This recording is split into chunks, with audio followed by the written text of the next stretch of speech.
Salut Pauline, Salut. comment tu vas? Eh ben très bien. Et toi? Eh ben ça va super bien. Je suis en train de, j'ai oublié d'allumer mon PC avant le live, alors du coup je suis en train de l'allumer pour prendre mes questions. Ça marche. Bon, pas trop stressé pour cette première? Non, ça va. Ça va. Je me dis que tu vas me guider. C'est pas ta première à toi, donc on devrait s'en sortir. Non, ça devrait aller, même si c'est la première fois que je vais parler autre chose que de cinéma, parce qu'on va parler d'écologie. Ouais. Voilà, donc ça va être une première pour moi, mais ça va être super intéressant, je pense. Alors, tac, c'est good pour moi. Voilà. Ça me fait marrer. Je vois des gens que je connais qui se connectent du coup. Bah oui, forcément. Forcément. Il y a Pascal qui a Pauline la star, bah oui, forcément, Ouais. la star. Donc on parlera du film. Voilà, bah moi aussi il y a des gens que je connais, Josie, voilà. Donc je vous présente, pour ceux qui ne connaissent pas, Pauline. Alors je sais pas si je vais bien prononcer Niels. Ouais, parfait. Parfait. Parfait. C'est pas évident parce qu'il y a qu'une voyelle, donc mais il y a que des consonnes. Donc voilà. C'est pas vraiment mon vrai nom de famille en fait, c'est mon nom de comédienne et d'artiste parce que j'étais prof d'anglais à un moment et je voulais pas trop que les parents puissent tomber sur tout ce que je faisais d'autre sur internet. D'accord. Bah, voilà, donc on sait que tu es comédienne et puis artiste peintre puisque tu fais de la peinture aussi, Yes. si j'ai cru comprendre. Voilà, et j'ai vu sur Insta, tu fais de très belles choses, mais on va en parler un petit peu puisque ça va faire partie de mes questions. Donc je suis ravi de t'accueillir pour cette première émission, nouvelle émission, un artiste, un film, dont je rappelle le concept. J'invite un artiste, donc tu es ma première invitée et je te remercie, à venir parler. Bah, je t'en prie, c'est avec grand plaisir. Et donc, pour parler d'un film. Alors toi, tu as choisi un documentaire et donc on va pouvoir du coup enchaîner tout de suite sur la première question. Tu as choisi le documentaire Legacy de Yann Arthus Bertrand, donc qui est un documentaire sur l'évolution de l'humanité et notre manière dont l'homme consomme sa propre planète. Et donc ma première question, eh bien, c'est pourquoi tu as choisi de parler de Legacy aujourd'hui avec nous. Et donc tu m'as proposé cette interview que j'ai acceptée tout de suite et après j'ai pas mal du coup réfléchi au film, mais je me suis dit évidemment il faut que ce soit une fiction, on va parler cinéma tout ça. Et donc du coup je me suis remémoré un peu mes dernières claques et il y en a eu plein. Et en fait la dernière c'était Legacy et oui c'est un documentaire et du coup c'est pas de la fiction et pourtant parfois on s'y croirait presque. Mais du coup, je sais pas, ça m'est venu tout de suite et c'est un sujet tellement important et c'est un sujet qui m'habite un peu tous les jours et du coup, je me suis dit, ok, un documentaire, c'est du cinéma, je t'ai proposé et puis t'as dit oui. Alors feu. Bah oui, les documentaires sont diffusés au cinéma, ils ont leur catégorie dans les grandes cérémonies, les Oscars, les Césars, donc ouais. Je vois pas pourquoi on pourrait pas, du coup, dans cette émission aussi parler de documentaire. Et c'est un très beau choix puisque je ne l'avais pas vu, comme je t'avais dit. Donc je l'ai regardé. C'était une vraie claque aussi. J'ai appris énormément de choses. J'ai trouvé la fin très très belle. On en parlera. Et donc, j'en viens du coup à ce que tu disais un petit peu avant. Quand est-ce que toi, parce que je suppose que t'as pris une claque devant Legacy, mais t'as conscience pour agir sur la planète, tu l'as eu très certainement bien avant. Quand est-ce que tu as pris conscience qu'il fallait agir pour la planète et quelles sont tes actions au quotidien pour essayer de changer les choses?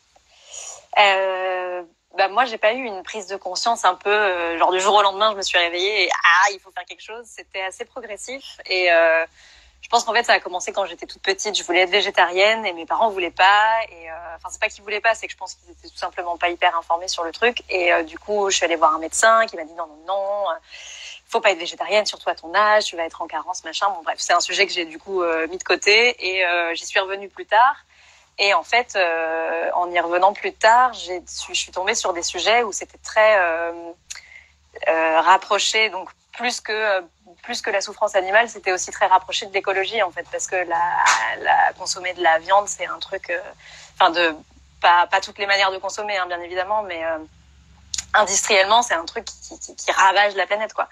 Et du coup, en me relançant sur mon truc de végétarienne, je suis tombée sur tous ces articles-là et ça m'a un peu explosé la tronche, quoi. Et du coup, j'ai commencé à chercher, à plonger, tout ça. Et puis, pour me rendre compte que, ouais, c'était un vrai problème actuel, à mon sens, le plus gros problème, quoi. Et voilà, c'est un peu comme ça que j'ai pris conscience, Et après, pour les trucs que je fais, il y a des trucs hyper évidents qui j'espère sont une évidence pour tout le monde, genre le tri, pas acheter les trucs dans la rue, se déplacer au maximum en transport ou éviter de prendre l'avion. Enfin, bon, c'est des trucs qu'on a tous un peu dans notre imaginaire qui sont là. Moi, c'est des trucs que j'essaye de faire tous les jours au quotidien. Après, en poussant un peu plus, je m'habille principalement en seconde main. J'essaye d'acheter que de l'éco-responsable quand il s'agit de fringues. Je fais mes produits d'entretien pour essayer d'être le plus respectueuse. Je fais ma lessive, mes tablettes de lave-vaisselle, des trucs comme ça. Mais c'est vraiment hyper simple, en fait. C'est en un tour de main, franchement, c'est fait. Et au moins, on maîtrise un peu ce qu'il y a dedans et ce qui part après dans les sols et ce qui part quand on fait la lessive, quand on fait tourner le lave-vaisselle, quand on lave les sols et qu'on rince. Enfin, c'est des trucs après qui partent dans nos éviers et on se dit, OK, on sait pas vraiment où ça va et en fait, ça va dans le sol, quoi. Et du coup, j'essaye de réduire au maximum ce que j'envoie dans la terre. Et puis je suis végétarienne et j'ai lancé une série de tableaux du coup qui vise en tout cas à sensibiliser les gens sur les gros enjeux climatiques auxquels on fait face en ce moment. Ah bah ça tombe très bien que tu en parles parce que c'était ma prochaine question. Les gens, donc je le disais tout à l'heure, tu ne le savent peut-être pas, mais tu peins aussi, tu fais beaucoup de peinture et de très belles choses d'ailleurs. Merci. Et est-ce que l'écologie, l'éveil du monde, du coup sa beauté, sa richesse t'inspire pour tes peintures et pour tes créations artistiques? Qu'est-ce que tu essaies de dégager du coup avec tous ces tableaux? Bah ouais, carrément, ça m'inspire à fond et du coup ouais, j'ai lancé une série qui s'appelle Earth, qui est une série de très grands formats, il y en a un derrière d'ailleurs, on voit un tout petit bout, de très grands formats de peinture à l'acrylique avec des reliefs, enfin plein de trucs. Bref, j'essaye de parler des enjeux climatiques, écologiques auxquels on fait face en ce moment et du coup enfin, moi, personnellement, je m'éclate, quoi. Je jette de la peinture sur une toile, j'ai une espèce d'idée de ce dont je veux parler au début, et après, ça part un peu comme ça, et on réfléchit beaucoup sur la signification du tableau et machin, et j'essaye toujours d'avoir un texte pas trop fataliste et pas trop dramatique, parce que j'ai envie de croire qu'on peut faire mieux, même si parfois j'en doute un peu.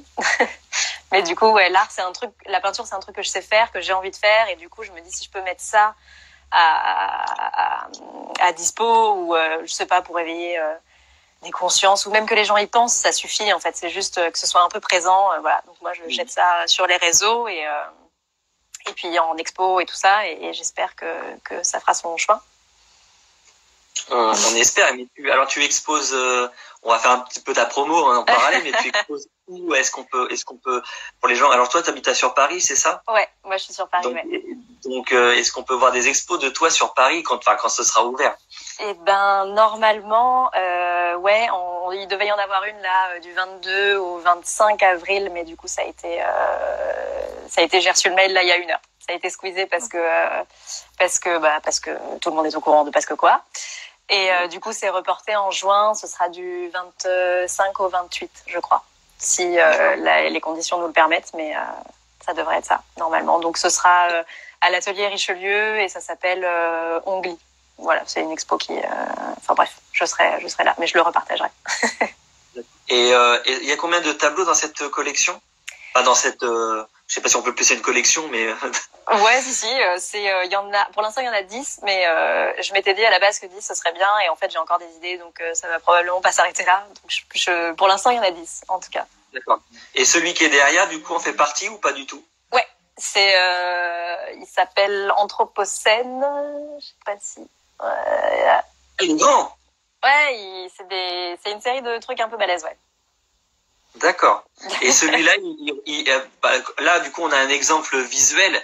Ouais. Du coup, il représente quoi? Qu'est-ce que tu as voulu dégager avec ce tableau?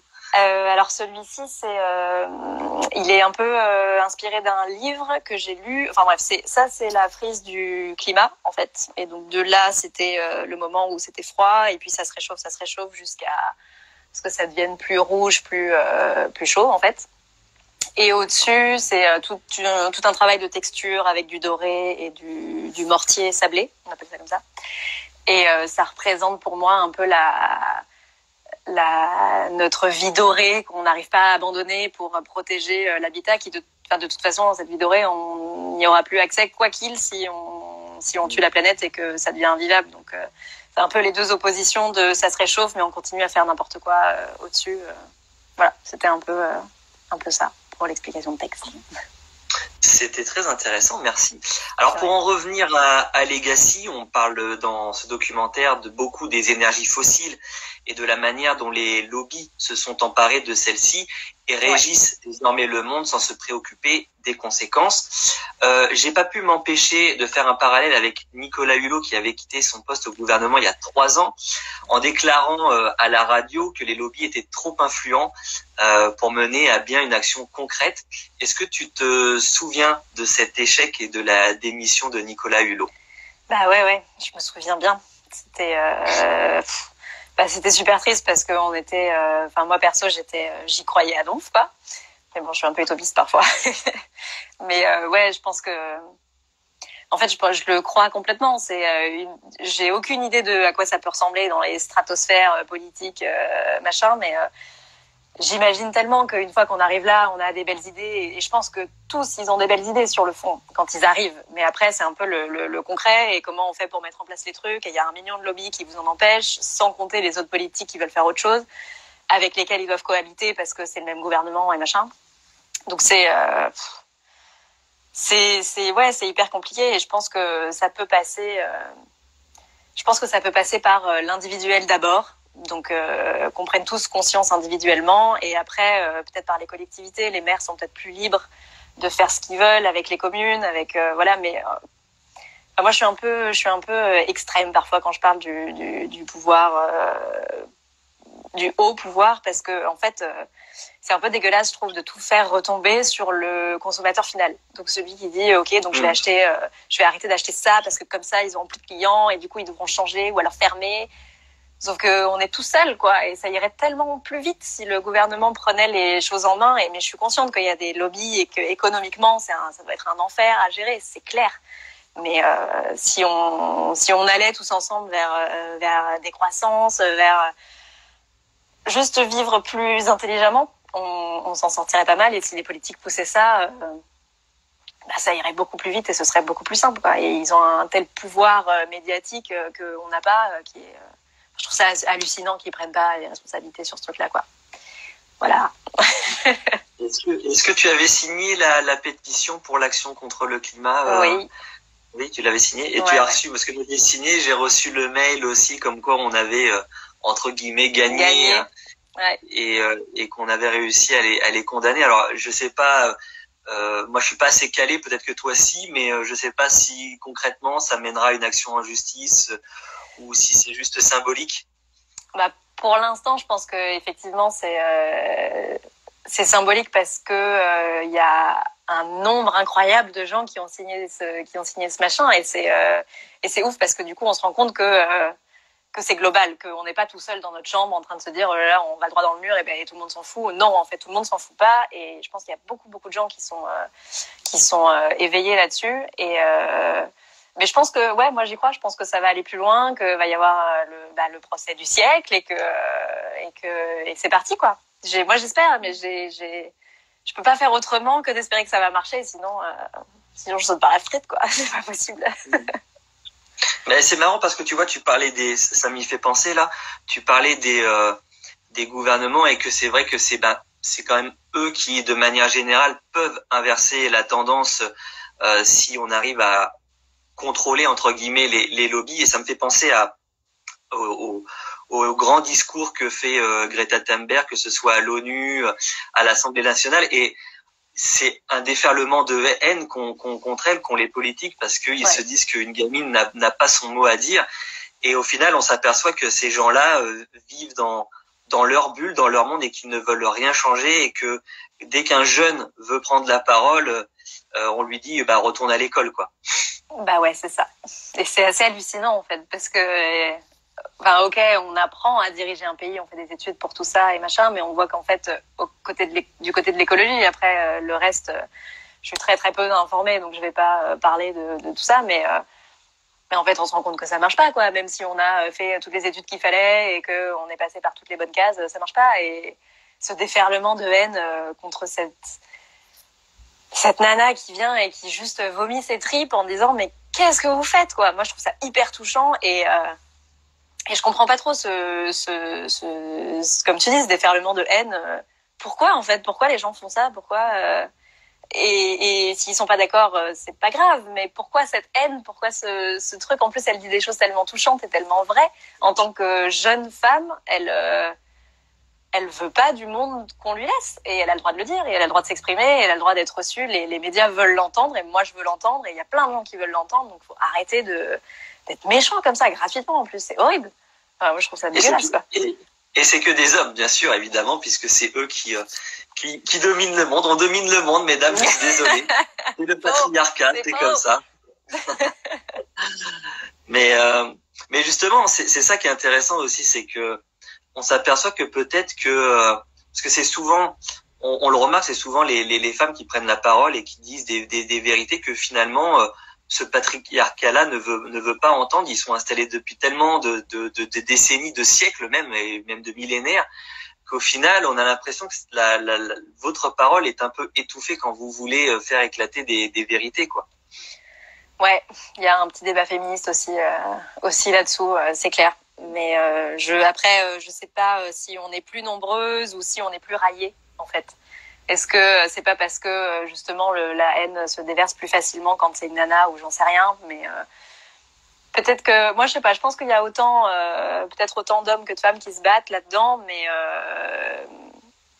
mais c'est plus facile ou en tout cas plus courant de se moquer d'une Greta que de se moquer d'un gars une quarantaine d'années en costume cravate. Voilà, c'est plus facile quoi. C'est sûr. Ouais. Alors, juste avant de conclure son documentaire, Yann Arthus Bertrand parle de la pandémie mondiale, ouais. Et du fait que ces pandémies seront de plus en plus présentes si on continue de massacrer notre nature et les animaux. Comment toi tu as vécu ce premier confinement et comment tu te sens après 1 an de pandémie? C'est pas simple hein, quand même. Enfin, je pense que c'est simple pour personne ce truc-là, mais après, moi, je vis dans un appart parisien, mais j'ai de la chance. Je vis pas dans 20 mètres carrés. Bon, je vis pas non plus dans une grande villa, hôtel particulier avec jardin, hein, mais j'ai 50 mètres carrés, donc on est 2, ça se passe super bien. Donc j'avais quand même une interaction sociale journalière, quotidienne. Donc ça, c'est plutôt quelque chose où j'ai eu de la chance. Après, j'ai pas de balcon, j'ai pas de terrasse. Du coup, l'extérieur m'a manqué beaucoup, juste l'air en fait, et les perspectives. Où je vois plus loin que le bout de mon appart, quoi. Et le cinéma. Moi, j'ai une carte cinéma, j'y allais, je sais pas moi, 1 fois, 2 fois par semaine, systématiquement. Et là, j'y vais plus du tout. Et j'ai un sérieux manque de me retrouver. J'adore me retrouver dans une salle de cinéma, mais je choisis toujours les séances où il y a un peu personne, genre le mardi à 13h. Ouais. Je suis toute seule dans la salle, c'est beaucoup trop cool, quoi. Et ça me manque à mort. Après, je suis pas trop un animal social, mais là, ça commence à être long. Enfin, j'ai pas vraiment besoin d'avoir tout le temps des teufs et des machins, mais là, c'est un peu long, ouais. Et est-ce que ce confinement, ces couvre-feux, est-ce que ça t'empêche de créer et de continuer ta collection Earth, justement, qui parle de nature? En vrai, j'ai été vachement plus productive, hein, parce que du coup, je me suis enfermée et je me suis retrouvée avec mes toiles vierges et mes pinceaux et ça m'a poussée. Non, je pense pas que ça m'ait empêchée, au contraire, mais ouais, j'aurais probablement d'autres inspi et d'autres trucs à dire si la situation était différente, mais elle est comme ça et je pense que ça m'a aussi inspirée malgré tout à Earth. Elle est clairement née. J'avais l'idée derrière la tête déjà, mais c'est clairement né depuis le confinement. Je me suis activée à mort, quoi. D'accord. Et c'est marrant parce qu'on parle du coup de la pandémie Et je sais pas si tu as vu toutes ces vidéos où justement les animaux commençaient un peu à reprendre leurs droits et on voyait des animaux qu'on ne voyait jamais sortir en ville. Et je trouvais ça hyper intéressant de se dire qu'en fait finalement on a un peu détruit leur habitat, leur environnement pour ériger des villes, pardon. Ouais. Et on s'aperçoit que finalement on pourrait cohabiter ensemble si on faisait les choses de manière plus naturelle, si je peux dire. Ouais. Bah ouais, ce serait ça paraît possible. Et mais il y a qu'une solution. On peut pas continuer à croître comme ça jusqu'à il y a un moment, il y a plus d'énergie fossile, il y a plus assez de ressources sur terre pour nous faire vivre tous comme on veut vivre, c'est-à-dire fast. Voilà. C'est pas possible. Donc à un moment, si on veut que ce soit possible, que les animaux retrouvent leur place et la nature une santé, on a besoin de décroître en fait. Faut arrêter de vouloir toujours plus et la 5G et machin. Enfin, faut qu'on arrête et je pense qu'on peut vivre beaucoup plus simplement et tout aussi heureux, voire plus dans un autre dans une autre idéologie de pensée et moins individualiste et moins tourné vers l'économie, quoi. C'est marrant que tu parlais de la 5G parce que j'ai lu un article aujourd'hui. Il y a eu 10 000 antennes qui viennent d'être déployées partout en France. Ouais. Et il n'y a même pas eu de débat. Il n'y a pas eu de débat, il n'y a pas eu de référendum, il y a rien eu. Ils ont imposé ça. J'ai l'impression que la pandémie a accéléré quand même pas mal de choses et qu'on nous demande même plus notre avis. Ça passe et puis nous on doit subir finalement tout ça, quoi. Ouais, c'est hallucinant. C'est un truc qui va être dans nos vies. Enfin moi la 5G, je trouve que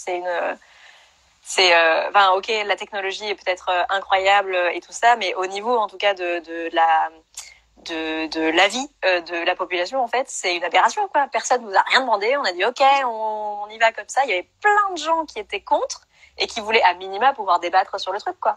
Et ben non, c'est juste ok, on y va. Et pourtant c'est quelque chose qui va être dans nos vies, qui va influer sur notre environnement à tous. Je trouve ça impensable qu'on puisse faire un truc pareil en mode on demande rien à personne, on y va, allez les gars, c'est cool. Enfin, c'est hallucinant, quoi. C'est un truc de ouf. Enfin, bon. Il y a des trucs que je comprends pas parfois. Mais tu parlais tout à l'heure des animaux. Il y a une image, c'est dans Legacy, il me semble, qui est assez ouf. Ils ont été tournés à Tchernobyl et là-bas, c'est dans Legacy. Je sais pas si je fais je me rapproche d'un autre truc. J'ai pas eu l'impression d'avoir vu Tchernobyl, mais j'ai peut-être loupé. Ouais. Ok, non mais c'est donc dans un docu, je me rappelle plus lequel, où ils vont à Tchernobyl et en fait là-bas la nature a repris ses droits. Il y a des animaux, ça pousse, il y a de la forêt au milieu des immeubles. Enfin c'est assez incroyable, quoi. Ça ressemble à, effectivement il y a des ruines, des vieux bâtiments machin, mais c'est tout vert et il y a plein de trucs qui poussent alors que c'était une zone complètement morte, quoi. C'est ça qui est beau avec la nature, c'est que elle peut reprendre ses droits n'importe où après n'importe quelle catastrophe. Nous, c'est là qu'on s'aperçoit que nous, on n'est que de passage, on ne survivra pas, mais que la nature, elle, quoi qu'il arrive, elle trouvera toujours un moyen de renaître. Exactement. Alors, on revient sur les. Ah non, si avant, je voulais quand même, parce que tu parlais des énergies fossiles et qu'on continuait comme ça. Tout le temps à creuser finalement, et alors qu'on sait qu'on va arriver à terme et qu'on n'aura plus de pétrole et qu'on n'aura plus toutes ces choses-là, mais ce qui me fait aussi halluciner, c'est le fait que on sait que ça va arriver, on a même des dates sur le fait que à ce moment-là on n'aura plus de pétrole, mais on ne prépare pas cette catastrophe. On n'agit pas, on se dit pas tiens, il y a ça qui va arriver, faudrait peut-être l'anticiper. Et c'est là qu'on se rend compte de la puissance des lobbies et de l'argent, c'est que finalement on verra, c'est pas grave. Pour l'instant, on continue de creuser le pétrole et puis quand on en aura plus, on advienne que pourra. De toute façon, nous on est riches, donc. Et c'est là qu'ils sont trop forts, les lobbies, parce qu'en fait, il y a plein de gens qui ont des solutions et qui réfléchissent et qui inventent des trucs qui sont incroyables, qui révolutionnent les énergies telles qu'on les connaît aujourd'hui, et tout le monde s'en fout. Enfin, c'est pas que tout le monde s'en fout, c'est que personne n'en parle, en fait. Et c'est les lobbies qui empêchent de médiatiser le truc et de prouver que oui, c'est possible d'avoir d'autres énergies en passant par autre chose, mais ça voudrait dire casser toute une économie qui aujourd'hui existe et puis surtout remplacer tout un tas de matos qui coûtent une fortune, nos centrales, enfin tous les trucs qui nous servent à aujourd'hui à récupérer notre énergie. Il faut tout changer en fait, parce que ce sera pas fait de la même manière, mais mais ça existe. Et il y a des gens qui tous les jours cherchent des nouvelles solutions et on a l'impression qu'on fait rien, que personne ne fait rien, que effectivement on va continuer avec nos énergies fossiles qui vont s'épuiser demain probablement. Et enfin, on est sûr d'ailleurs qu'elles vont s'épuiser. Et on nous fait croire que personne ne fait rien. Mais si, il y a un tas de gens quoi. C'est énorme qui cherchent des solutions et qui les ont. Et quand effectivement, faut chercher, faut aller dans les tréfonds des articles et des machins. Mais en fait, il y a des trucs qui existent et c'est juste il y a personne qui a suffisamment d'impact médiatique pour et global et mondial pour imposer ces trucs-là et pour prouver aux gens que ça existe. C'est vrai. Il y a un jeune qui, alors je sais plus s'il était suédois, mais qui avait inventé une espèce de machine sur l'eau capable d'aspirer le plastique. Et ça, j'ai trouvé ça absolument génial. Et je crois même que il y a un pays d'Asie, je crois, qui a commencé à essayer de faire fonctionner ça. Et ça, je trouve ça incroyable, ce genre de petits trucs. Et je me dis, mais pourquoi on lance pas une production en chaîne de ce truc massive et voilà, et rien que sauver les océans, ça coûte rien, quoi. Je veux dire, les lobbies, ça, tu vois, ça leur coûte rien de nettoyer les océans. Enfin, je veux dire. Oui et non, parce que du coup, il y a des gens qui vont venir voir ce qui s'y passe, et ça veut dire céder des territoires qui aujourd'hui sont pas au lobby, mais qui en tout cas sont maîtrisés et dirigés entre guillemets par les lobbies, et du coup ils peuvent y faire des centrales sur l'eau, aller faire des trous pour chercher le pétrole dans les océans, et du coup il y a tout un tas de trucs qui sont imbriqués, et moins ils ont de présence avec eux, plus ils peuvent raconter l'histoire qu'ils veulent, et voilà quoi. Mais ouais, c'est clair, ça paraît tellement logique. Mais pour toi, comme pour moi, comme pour, je pense, la quasi-totalité des gens, en fait, nettoyer les océans avec des trucs comme ça, mais faisons-le, c'est logique. Pourquoi est-ce que personne ne bouge, quoi? C'est vrai que quand on voit, alors je sais plus si c'est en Indonésie ou autre, ces rivières de plastique, c'est juste un enfer. Et puis en plus, le pire, c'est que ça vient de chez nous, ça vient d'Europe. Les déchets arrivent jusqu'à chez eux. En fait, là-bas, la poubelle du monde, elle est là-bas, quoi. C'est même pire que ça. Il y a effectivement les déchets qui sont transportés par les océans et qui vont s'échouer un peu partout. Mais il y a aussi carrément des cargos qui sont remplis de merde, enfin de nos déchets plastiques et autres, et qu'on vient livrer dans les pays. Et aujourd'hui, il y a des pays qui se rebiffent. Non, attendez, arrêtez de nous livrer vos poubelles, quoi. Qu'est-ce qu'on va en faire? Nous, c'est pas le délire. Mais on a carrément inventé des bateaux qu'on remplit de poubelles, qu'on va jeter sur une côte plus loin en moyennant un échange financier. Et comme ça, je sais pas, moi, ça me paraît complètement ouf, quoi. Je sais pas. Oui, c'est sûr. Alors, à la fin de Legacy, Yann Arthus Bertrand présente et se fait succéder plusieurs personnes en gros plan. Ouais, et il parle d'amour. Ouais. Alors, il dit que la planète pourrait aussi être sauvée si on s'aime, si on s'unit et qu'on oublie nos différences. Et c'est vrai que ces derniers temps, on a la sensation que les gens se divisent de plus en plus et qu'on passe notre temps à regarder la couleur de peau du voisin, sa religion. Comment toi qui vis en plus à Paris où il y a beaucoup de zones de tension comme ça, comment toi tu vis toutes ces divisions-là alors qu'on devrait s'unir tous ensemble pour justement sauver la planète? Je les vis un peu mal, hein. C'est pas... C'est con, encore une fois, je trouve ça un peu idiot, quoi.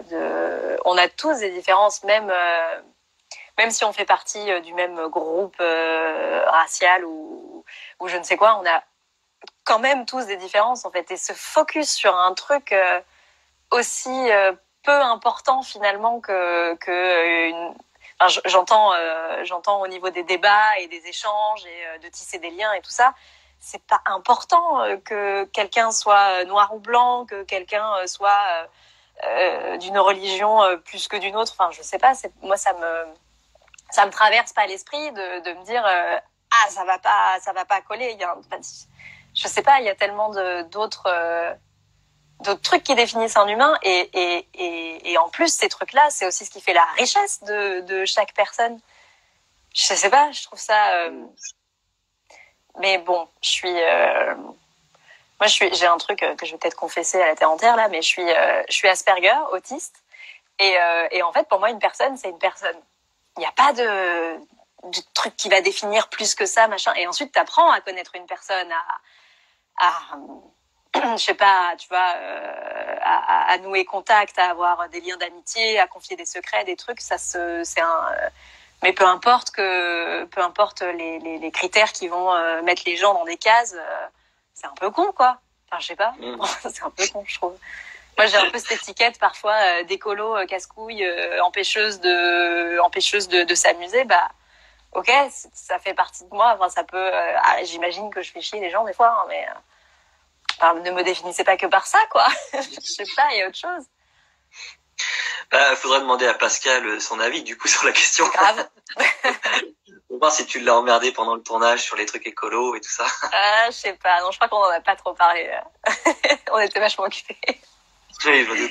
Alors, le film s'appelle Legacy, notre héritage. Ouais. Toi, en tant que citoyenne du monde, si je puis dire, femme et artiste, quel héritage souhaiterais-tu laisser au monde? Hey, ça c'est une question et je sais pas ce que j'ai envie de laisser au monde, mais en tout cas j'ai pas envie de laisser un truc pire qu'aujourd'hui. J'ai pas envie de laisser de trucs nazes. Si ma peinture, si des films que je fais peuvent de bons films et de bonnes peintures peuvent rester après moi, ce serait juste beaucoup trop cool. Mais j'ai juste envie en tout cas de pas laisser pire, quoi. Et ça sent un peu le roussi vu la direction dans laquelle on part tous après tout ce qu'on a parlé dans le live. Mais je veux juste pas que ce soit pire, quoi.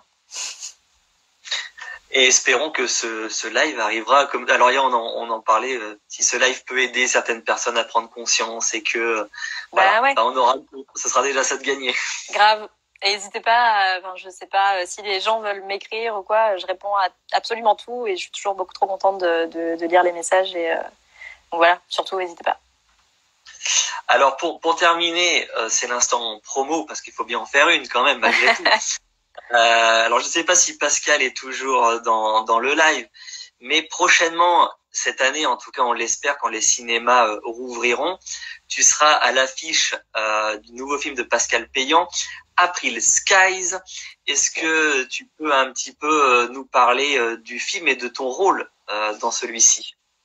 C'est un film que moi je trouve très très beau, mais dès la lecture du scénario, c'était et puis Pascal, c'est un personnage. C'est un gars qui vient te chercher et après il te lâche pas, quoi. On s'écrit hyper régulièrement et c'est hyper bon en fait de travailler avec quelqu'un comme ça qui te suit un peu, qui t'aide pour le personnage. Ok, tu veux changer de ligne, vas-y, change de ligne. Enfin, c'est cool, quoi. C'est un peu le rêve de bosser comme ça. Et le film, c'est 3 histoires de femmes dans 3 pays différents. Et dont une des histoires qui se passe à Paris, en France, et qui est la mienne, avec celle de Sophie Mouzel, ma co. Voilà. Ouais, exactement, mon partenaire. Et donc, moi, je suis malade en attente d'une greffe. Et donc, les 3 histoires se croisent pendant le film. Et c'est un peu comment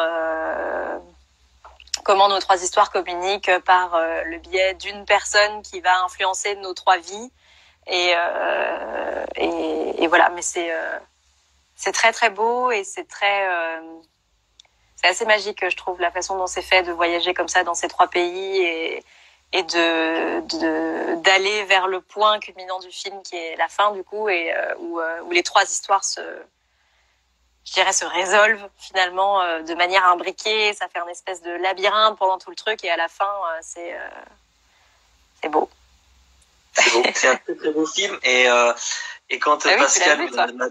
bah oui, je l'ai vu parce que voilà, j'ai connu Pascal il y a un an grâce au confinement et puis c'est vrai qu'on s'est un peu lié d'amitié et puis il m'a fait voir ses 2 premiers films.